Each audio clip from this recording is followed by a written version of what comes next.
Museum Dokkum hier op verzoek van de gemeente Noord-East-Friesland een mooie expositie opstelt om 75 jaar bevrijding te vieren. De gemeente heeft daarvoor alle moeite gedaan om allerlei organisaties ook van subsidies te voorzien om mooie dingen te gaan maken, bijzondere dingen te gaan maken.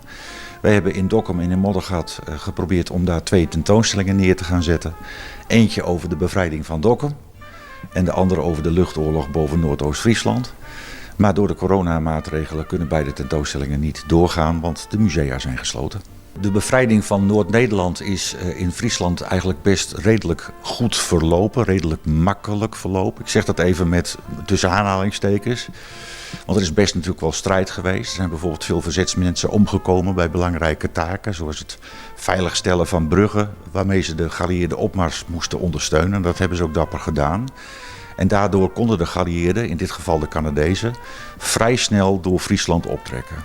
En de Royal Canadian Dragoons is een soort snelle verkenningseenheid van het Canadese leger.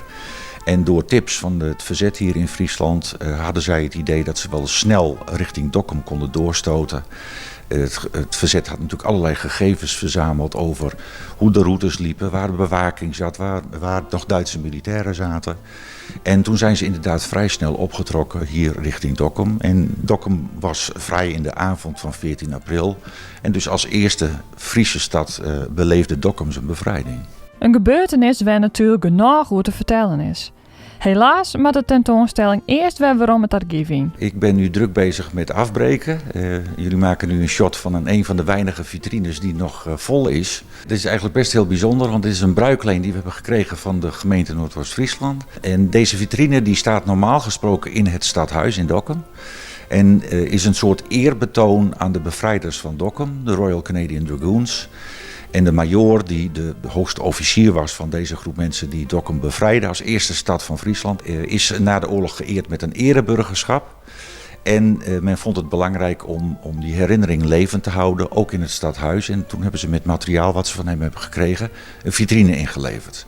Die is niet meer zo makkelijk voor het publiek te zien. Veel is dicht daar. De routes zijn wat veranderd, nu ook de gemeente wat veranderd is. En wij laten met hun toestemming nu het materiaal een keer in de tentoonstelling zien. Maar de rest van de zaal is haast leeg. We breken hem in, we bergen hem op. We vonden het zonde om alles wat we er al in hebben geïnvesteerd, om dat zomaar aan de kant te doen. Dus we hebben ruimte gemaakt in ons programma voor 2021. En we gaan volgend jaar 76 jaar vrijheid vieren. Met 2 tentoonstellingen, 1 in Dokkum en 1 in Moddergat. We zoeken natuurlijk nu naar manieren om van hoe kun je toch laten zien dat je natuurlijk nog bezig bent als museum. Dat we dingen snode plannen aan het bedenken zijn. Dat is best wel lastig. Veel van onze medewerkers zitten thuis. Veel van onze medewerkers zitten in een risicoleeftijd en moeten sowieso thuis blijven. Een deel van onze vrijwilligers bijvoorbeeld. Dus het betekent wel dat we moeten roeien met de riemen die we hebben. Maar we proberen via social media toch te laten zien dat we er nog zijn. Onze toekomstplannen te presenteren. We werken aan de achtergrond door aan nieuwe tentoonstellingen voor het najaar van dit jaar. En natuurlijk al voor de tentoonstellingen voor volgend jaar. En dan hopen we dat we goed voorbereid door de crisis heen komen en straks weer voor het publiek open zijn. Want 76 jaar vrijheid is net zo belangrijk om bij stil te staan dan 75 jaar vrijheid.